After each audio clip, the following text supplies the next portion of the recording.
Hi, this is Malmo. In this video I will show you an amazing chess game. This is the game between Timman and Judit Polgar that was played in Malmo in the year 2000. And where is Malmo? Malmo is the city in Sweden. And who is Timman? Timman is a Dutch chess grandmaster who was one of the world's leading players from the late 1970s to the early 1990s.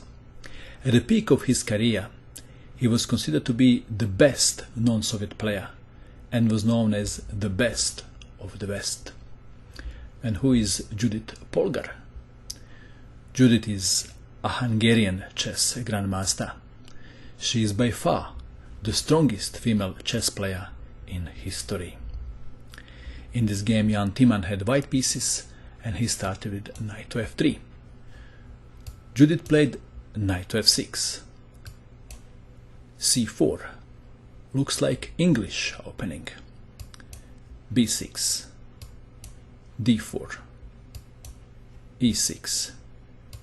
g3. Bishop to a6.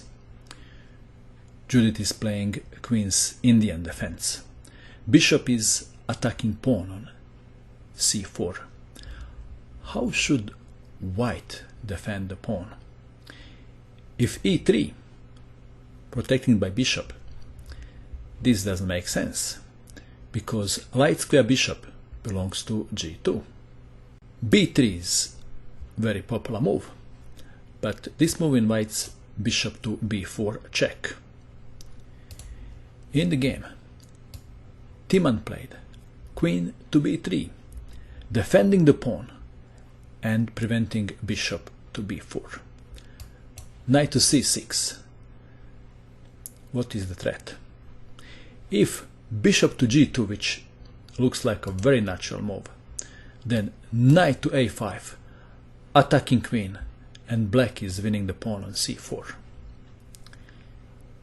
So Timman played bishop to d2, preventing knight to a5. Bishop to b7. This move would be played sooner or later. Bishop to c3. And now, not bishop to e7 or some developing move. Knight to e4, attacking bishop on c3. Again, if a natural move like bishop to g2, then knight takes bishop, and white will have to recapture with pawn. White would have double pawns on c file, because if queen takes on c3, bishop to b4 is winning queen. a3 is preventing bishop to b4. Knight takes bishop, queen takes knight, bishop to e7, preparing to castle kingside, or that's how it looks like. Queen to d3, that is making room for knight to come to c3. But not only that, white wants to play d5. So Judit played d5 herself. Pawn takes pawn. And how would you recapture in this position? With pawn or with queen? If pawn takes on d5, that's second best move. You are blocking bishop on b7. In the game, Judit captured pawn with queen. e4, attacking queen. And black has a choice. Queen to h5, queen to a5, or perhaps queen to d6. Judit played queen to a5 check. Knight from b to d2. Perhaps knight to c3 should have been considered. We have knight from b to d2, and it is black to move. Black has a choice: castling kingside or castling queenside. How would you castle? Judit castled queenside, but this is also more riskier. Rook to c1, lining rook with black king. f5, opening files, trying to catch white king before he moves to safety. b4, attacking queen. Instead of moving queen, pawn takes pawn on e4, attacking queen on d3. Queen to c3. If knight takes on e4, then queen to f5. So Timman played queen to c3, queen to d5. Let's have a good look at this position. Who is better, white or black?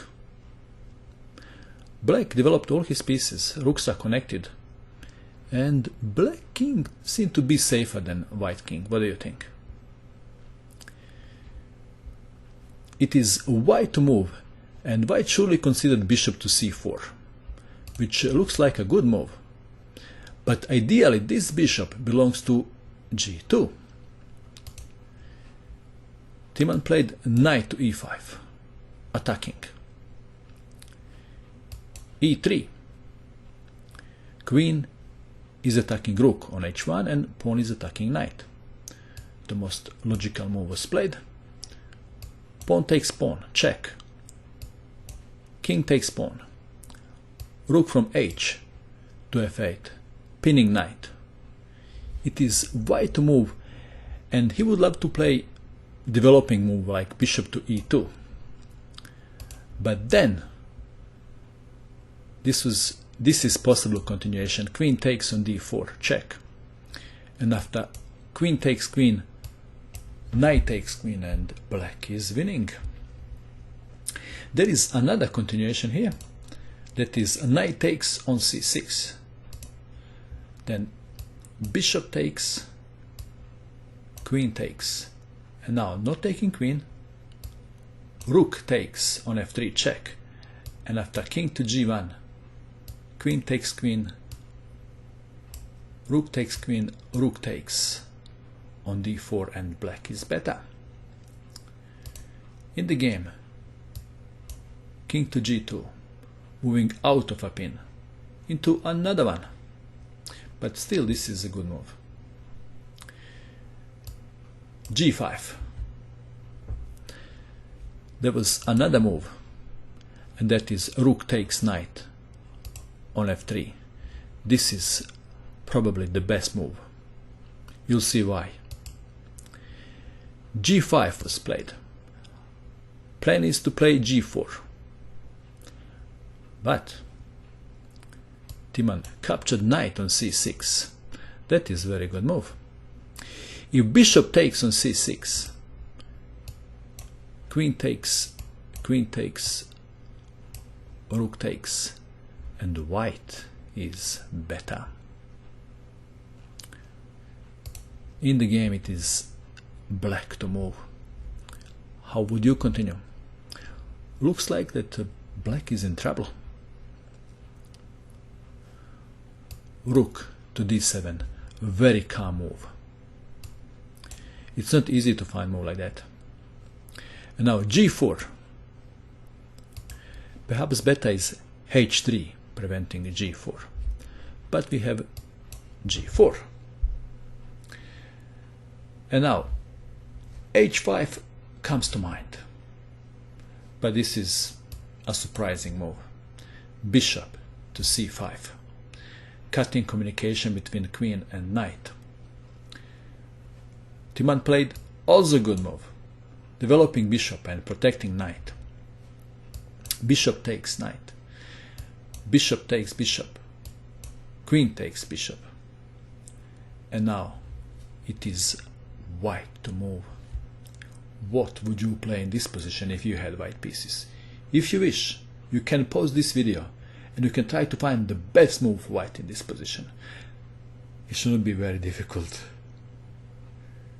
The strongest move is pawn takes bishop on c5, and after queen to e4, then rook from h to f1, and after queen takes on g4, king to h1. In this variation, white is a piece up. In the game, Timman played second move first, h5, and now pawn takes bishop doesn't work. If pawn takes bishop, pawn takes pawn. If c takes on b6, pawn takes knight. Rook takes on f3, queen takes rook, check. Queen takes on f3, rook takes on f3, king takes, pawn takes pawn. Black is a pawn up.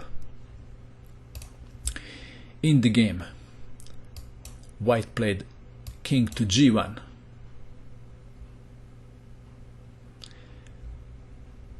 This is a good move. In view of this continuation, pawn takes pawn, Timman was counting on this continuation. If pawn takes pawn on g4, then knight to e5, forking queen and rook. Rook takes rook, rook takes rook, and if now rook takes on d4, queen takes on c5, queen takes queen, pawn takes queen, and white is okay. However, Judit didn't capture pawn on g4. She sacrificed the exchange. Queen takes on f3, queen takes queen, rook takes queen, pawn takes pawn on g4, attacking rook, rook to g3, bishop takes pawn on d4, check, king to h1, bishop to e5, attacking rook, rook takes pawn on g4, bishop to f4, defending pawn, attacking rook on c1. Rook to c2 was played. Perhaps better move was rook to c3. We have rook to c2, e5, going for glory. Rook to c3, e4, rook to c4, attacking pawn, e3, rook to e4, preventing e2. And Judit played c5. There was another move, a better one. That's rook to d1. And after rook to g1, rook to d2 is winning. Rook is attacking pawn on h2. In the game we have c5. Pawn takes pawn. Pawn takes pawn. And white played h4. There was another move, and that is rook to e8. With that move, white would have a chance. For example, king to b7, now h4, and after rook to h7, preventing pawn takes pawn, then rook to e4, and the white would continue to fight. In the game we have h4, so if pawn takes pawn, rook takes bishop. But Judit played rook to d4. Rook takes rook. Pawn takes rook. Pawns are connected. What happens if pawn takes pawn on g5? Then e2, and pawn can't be stopped. In the game, Timman played king to g2, d3, king to f3, e2, and the white resigned.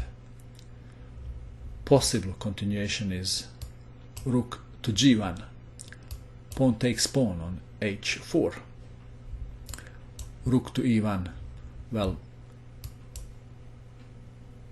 white is losing in all variations. Let's say king takes bishop, d2, rook takes pawn, and d pawn is promoting to queen. What a game. What do you think of this game? And that is all. I hope that you enjoyed watching this video. I wish you good luck with your chess, and bye for now.